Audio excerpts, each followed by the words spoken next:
Okay, everyone, let's welcome our final speaker of the session, Tan-Chain Hao. We'll be talking about topology and geometry of three-band models. Thank you. So thanks for giving me the opportunity to present here today. So today I'll talk about my project on topology and geometry of three-band models. So here's the agenda. I'll talk about the Majorana-Stellar representation as well as Berry curvature before moving on to the main result and the application of the result to a toy model. So what is the MSR? So spin in three spatial dimensions can be represented by the SU2 Lie algebra, which is spanned by three basis vectors, which are the spin operators, and they obey the following commutation relations according to equations 1 and 2. So the Schwinger boson representation is a representation of the spin operators in terms of two species of bosonic operators according to equation 3.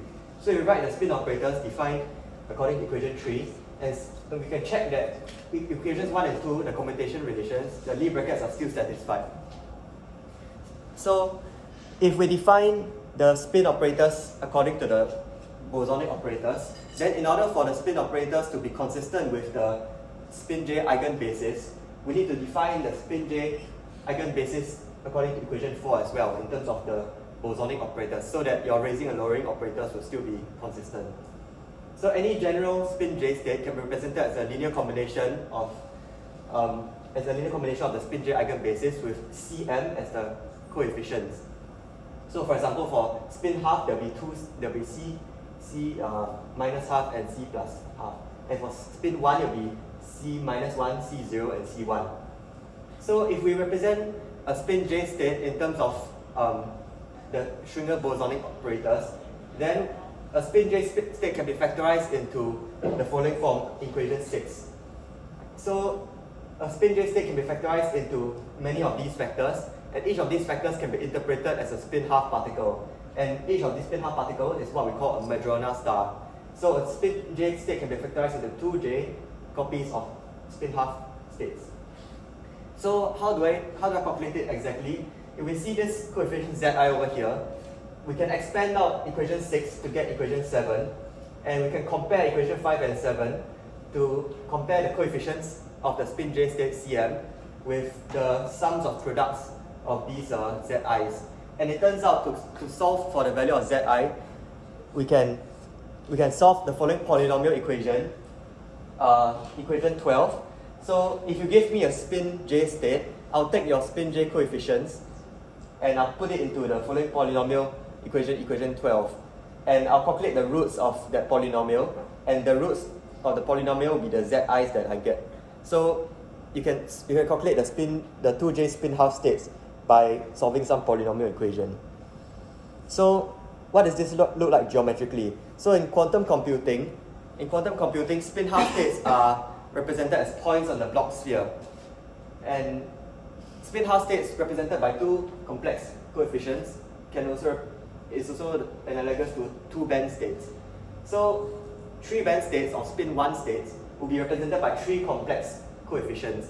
I can take these three complex coefficients and form a quadratic equation. And the two roots of the quadratic equation would correspond to the two Majorana stars that represent the spin 1 state.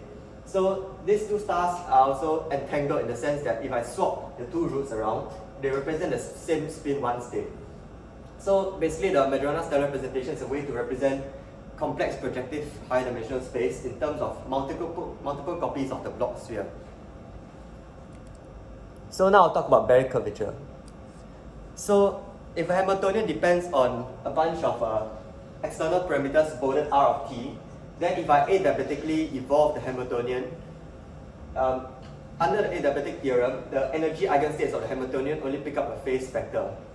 The phase vector consists of two parts. The second part over here is the dynamical phase, which depends on the path taken in parameter space as well as the duration of the evolution. However, the first part over here only is known as the geometric phase or the Berry phase, and it only depends on the evolution in parameter space. This geometric phase basically means that for every closed cycle in parameter space, every closed path in parameter space, I can assign it a single phase, and that's known as the Berry phase. If I shrink down the Berry phase to an infinitesimally small loop, that's my definition of Berry curvature. and the Chern number is the integral of Berry curvature over all of parameter space. So for two band states in solid state physics, the parameter space is the periodic crystal momentum. So it's a 2 torus for two-dimensional materials. And because Berry curvature for spin half states has a very nice geometrical interpretation on the Bloch sphere as the differential solid angle. So if I integrate the differential solid angle over all of the 2 torus, then the Chern number of two band states is just the winding number of the mapping from the torus onto the sphere. And this winding number is the Chern number. So the goal of the project is to try to extend this geometrical picture into spin 1 states using the Majorana stellar representation. So previous works on this included, they found expressions for Berry phase, but there's still no expression for Berry curvature. And I also applied the Berry curvature formula later to solid state physics.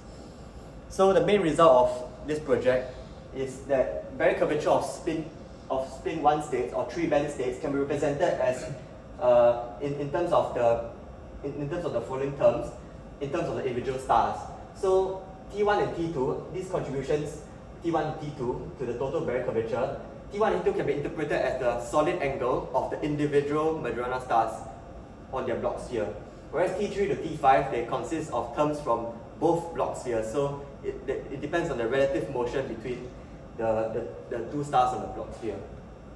And yeah, so with this formula, I applied it to a toy model.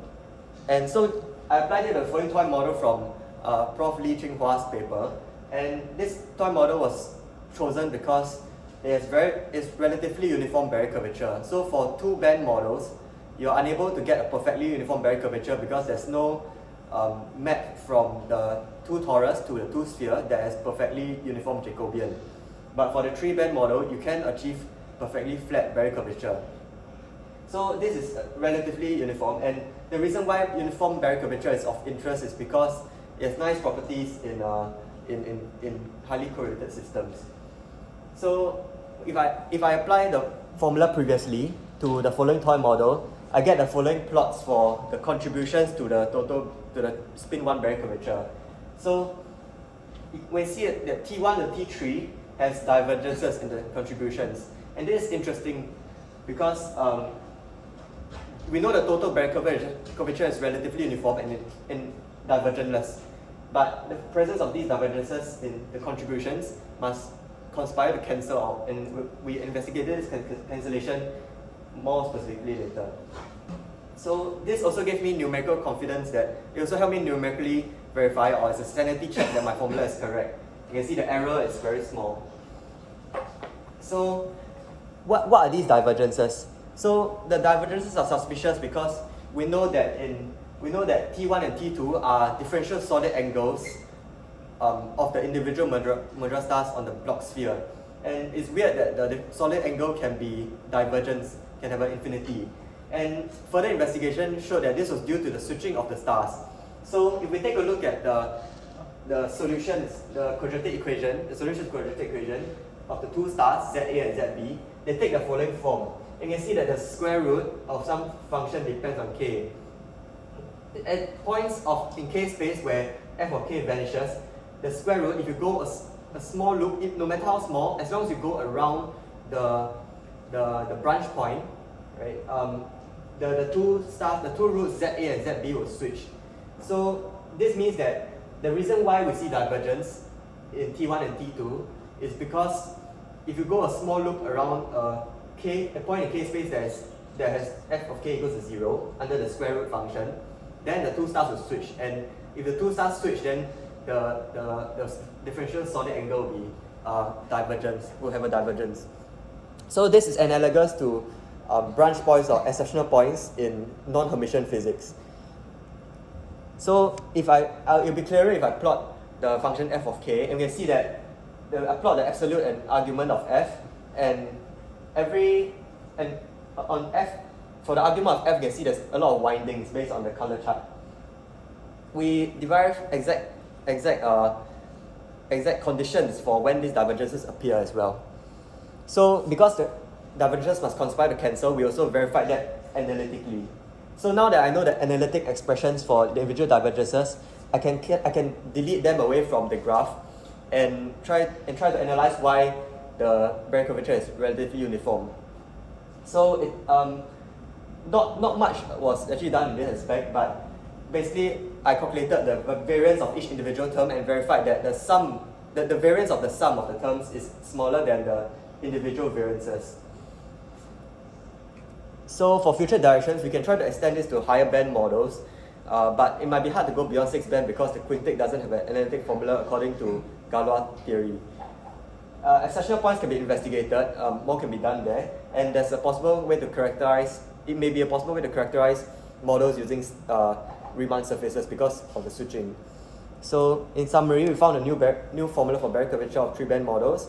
We discovered exceptional points in Hermitian physics, but in the context of Majorana stars, and we also analyzed the divergences that appear due to switching of stars. Thank you. Time for a few questions.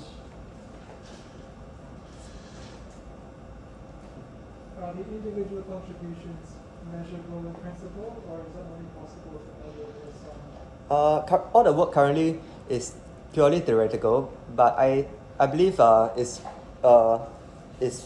theoretical. It's not measurable in experiment. So, if I just, let's say I'm calculating chart numbers, so will it give a different number or is it just a different way of looking at the same? So are you referring to the Chern number of these graphs? If I integrate T1 and T2, I get non-integral numbers. So this is due to the fact that the stars they're not proper 2-band states. They are in some sense entangled. So if I calculate the Chern number for this graph, if I sum it up, I will not get a whole number. So I calculate all of T1, T2 and T3, then if we sum over all of them, then if the... Yeah. So if we sum over all the contributions, T1 to T5, then I'll get the normal, the spin, the 3-band Barry curvature that we usually think, the Chern number that we usually think of. Yeah. But the individual contributions, because they involve switching, they do not have, in some sense, a well-defined Chern number. Any more questions? Okay, no. With that, we'll close the session. Everyone, thanks for being here.